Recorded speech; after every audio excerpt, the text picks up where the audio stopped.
Welcome to part two of our interview with Matt. Let's jump back into it. I'm curious, what's your approach to getting that credibility and buy-in from folks who have a much more deeper technical expertise than you? It's tough. I think just knowing your limitations and being humble and being willing to listen and learn and to sound stupid. I, Hmm. I ask a lot of questions that probably sound pretty dumb to an ecologist or a ecological restoration professional, but I'm very comfortable asking dumb questions, and I've created an environment where no one's afraid to correct me, and I'm not afraid to correct anyone else, and Hmm. there's just it's a learning office, and we're all learning.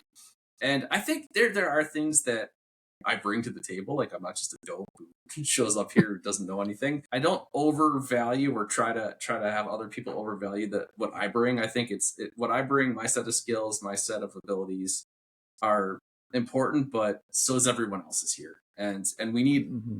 our office is very efficient. You take one piece out and it's not going to function. So everyone here is as necessary as me, and probably as hard to replace as I would be. We have a Hmm. very niche, talented team, and I think creating that environment where you're the expert, I'm going to defer to you. I'm going to give you maybe a little bit of feedback or some input into how we're doing this, but ultimately the parameters that make this scientific process a scientific process, I'm not touching because I don't know enough Hmm. to mess with it. Yeah.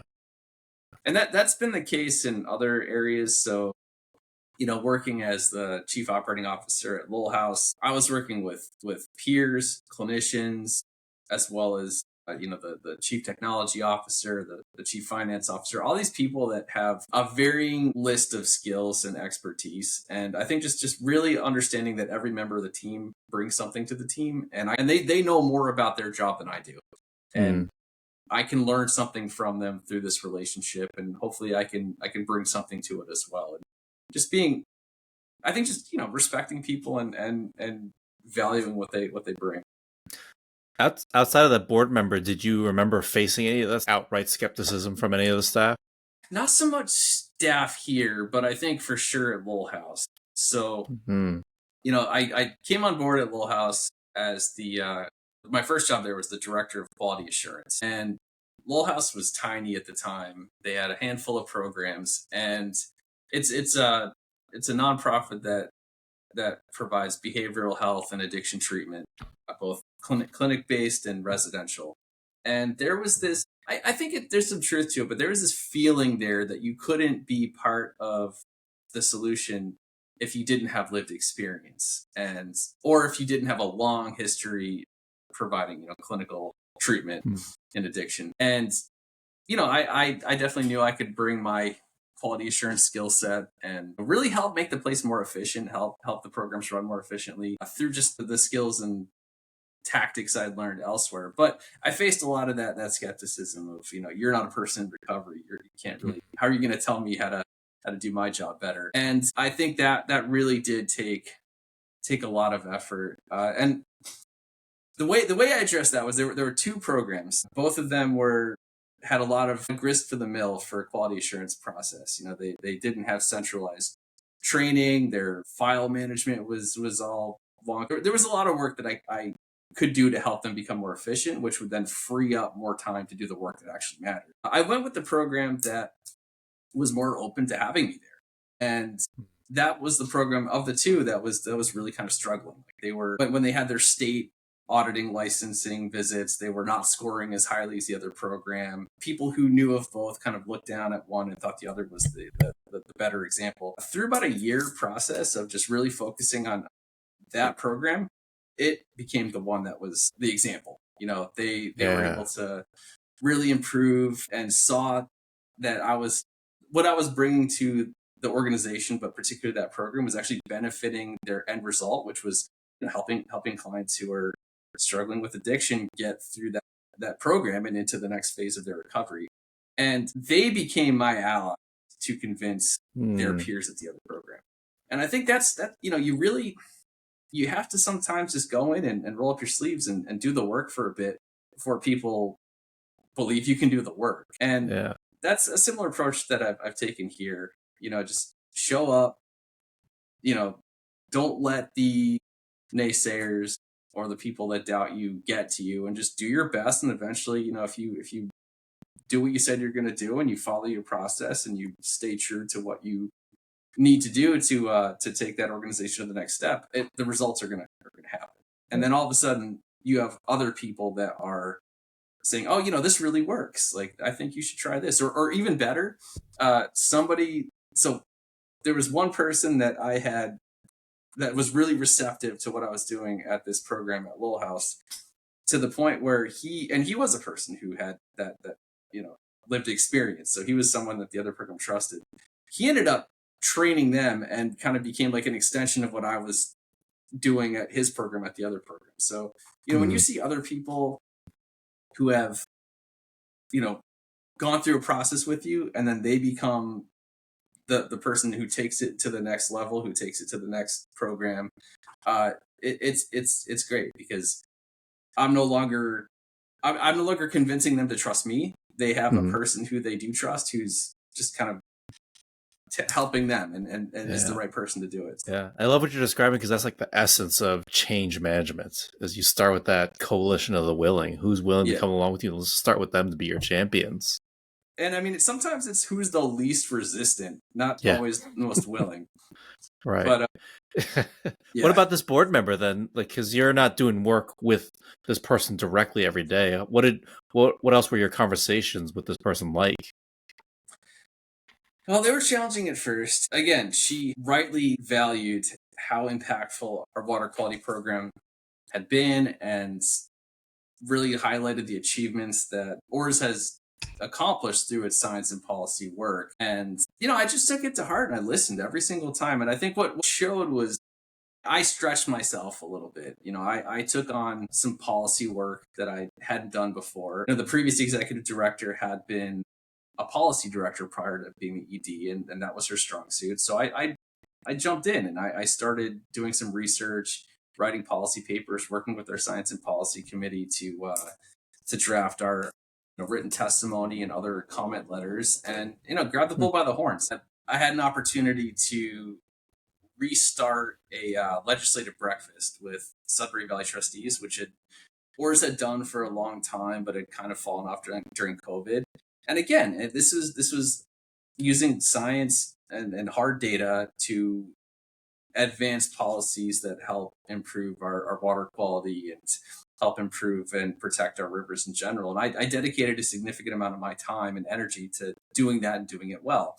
And I think over the course of a year, she realized that, I'm never going to be a policy director, but I put in enough work to, play one on TV sometimes. And I think she saw that. She saw that, I bring a certain set of skills to the table, but I'm willing to invest my time, effort, and energy to rise to the occasion that's required of me. And instead of just passing on it, I could have very easily not done any of that. And I don't know if I still have a job, but I definitely would not be on as good terms as I am with her if I had done that. So, I think ultimately I would love to get some funding to bring on a real policy director, but that was a great way to show that I'm serious, that I'm a serious person, and I'm taking this job seriously, and I'm taking our mission and our history seriously. Yeah, it sounds like not just telling, but also listening and showing by action. And being patient in the process. How long would you say it took you from the first time of resistance to when they say, okay, we are on board? Less than a year. Yeah, it took a while. We had a lot of conversations, and I definitely saw the needle move on that relationship within 9 months. It's about trust. The thing that it kept me up a little bit at night, and I think any person who's an executive director or CEO, I hope feels to some extent, is that this organization has been around since 1986. I've been around for a little bit longer than that, but not much longer than that. And there were a lot of people who are very dedicated, very passionate, very intelligent people that have kept this place going for that amount of time. And being entrusted by a board to be executive director, be CEO, doesn't mean you're like the the owner of, a pizza place or something. Like you're basically a shepherd of this place for a short amount of time, but it's going to be there after you leave, hopefully, unless you really screw up. And your job is really to protect it and to grow it and to keep it true to its mission while you're there. And that's a big responsibility, because you're standing on the shoulders of all these other people that have done this important work before you got there. And my job as the leader here is really to improve it, grow it, but be able to hand it off to the next person without it being broken or damaged or something that it shouldn't be. And I think that's, if you have to keep that in your mind, or else, I mean, that's a serious job. Like when you're responsible for an organization, you're like fostering it almost in a way. And I think if you have that mentality and you're not thinking like, oh, this is just a stepping stone for my next job, and I'm gonna make a big name for myself and then bail in a couple of years, then if you really show that you're taking it seriously, that's genuine, and being genuine will show through. During that 9 months, do you remember making any mistakes, or do you feel like there were any situations where you were like, I wish I didn't say that, or I wish I didn't do that? Oh yeah, big time. Yeah, one of my dreams here is someday being able to have a location that's on one of our rivers, so we can run programs from that location. And that nice. May never happen under my time here. Like that's a big kind of wild and audacious goal to have. And I mentioned that out loud, and I think when you say something as executive director, you got to be very careful when you're thinking out loud versus when you're proposing an idea to actually do. And when I mentioned that, I definitely saw some people kind of freaking out a little bit. Oh my God, he's gonna turn this place into a paddle club or something. And I really had to walk that back quite a bit. Just like, hey, this is obviously, we're not going to get there next year, because if we wanted to do this next year, we'd have to basically stop doing everything else except this one little thing. And that's obviously not what we want to do, not what I want to do. So I guess, the lesson was, don't think out loud in mixed company. Yeah. Only bring up ideas that you're ready for people to hear. That's the hardest lesson I've had to learn in leadership roles, because I like to process out loud as well. And I was like, I quickly learned, I can't do that anymore. It's a real problem, because sometimes it goes the other way. Sometimes you're thinking out loud and someone gets really excited about something that's just an idea that you're spitballing. And then a week later, like, when are we going to do this? And it's like, we're not going to do that. That was just me kind of, freewheeling. And my old boss previously at Lowell House was notorious for that. And I remember being in situations where we were freewheeling and he had a thought that I thought was an amazing idea, and I would go and do some work to advance that idea, and then find out that he hadn't really committed to it. And I thought, when I'm executive director, I'm not going to do that, and I'm doing it. I've made the same mistake. Yeah. So there are people I can bounce ideas off of, but you just have to be mindful about it and know if they're, and be really upfront that, like, I'm bouncing ideas off you right now. This isn't a commitment to what we're going to do necessarily. It sounds like setting the expectations. Yeah. How would you say you usually recover when something unexpected happens, or something happens that, oops, okay, that wasn't the best strategy, and people, let's say, get offended or they take it the wrong way? So I was talking to one of my team members, and I didn't realize I did this, but she had suggested something in our conversation, and then later in the day, I brought it up to another coworker as if it were my own idea. And I 100% did not do that on purpose, but I realized that it happened. And I've had the same thing happen. And it was kind of like a light bulb moment for me, because it used to drive me crazy when supervisors would do that. And I always thought there was some kind of intent that they heard me say it, and then they proposed it, and they knew it was my idea that they were giving and taking credit for. But having done it and not even realized I did it, I realized like how easily that can happen, and how there's not necessarily intent there. So long story short, I apologized to my staff, and I made it known to the person who I proposed my idea too, that it was not my idea. And I just made a mental note that, and I'm usually pretty good about this of just acknowledging when it's not my idea, it's not my thing. If I'm bringing it up, I need to give credit to the person whose idea it was. Mm-hmm. How did your staff take your apology? She took it pretty well. I think she understood that I wasn't trying to, plunder her thunder and get credit for her stuff. That it was a natural thing. Never a good one. Me neither. Interestingly, like a week later, I came in and I mentioned something to her that was my idea, and I heard her mention it to somebody else, like it was her idea, and I didn't even say anything. I'm like, you know what, you can have this one. This is not that big of a deal. So it goes two ways. I guess I just kind of learned that there's a lot more fluidity in that mental process of, you hear something and is it coming from me or is it coming from somebody else? And if I mess that up again, I will 100% be open to owning it and giving credit to where credit's due. Yeah.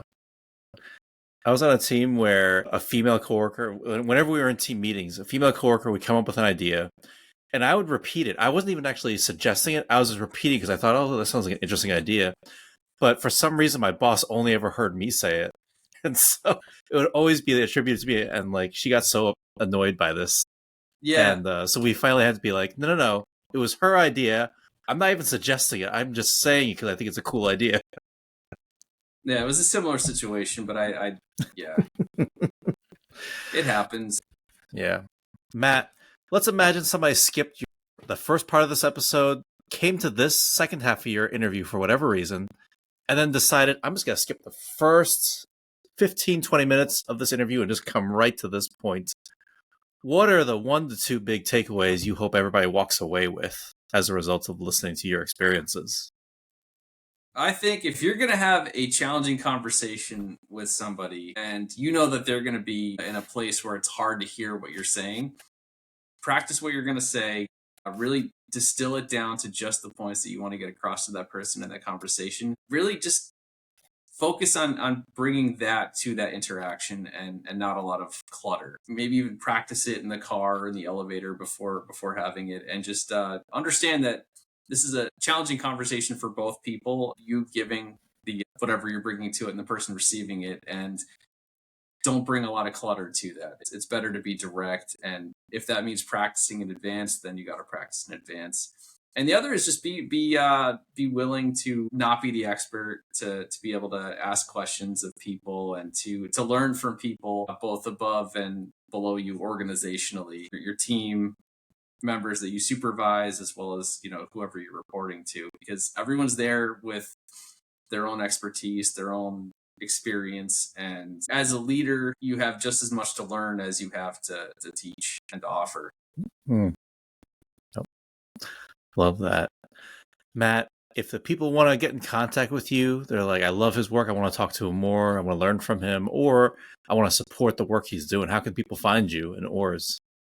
Well, we're on the web, so it's oars3rivers.org, and I'm on LinkedIn, although I'm not super active on there, but you can look me up either through my name, Matt Brown, and put in Oars because there's a million Matt Browns out there, and you can find me that way. Other than that, yeah, I guess I'm kind of elusive.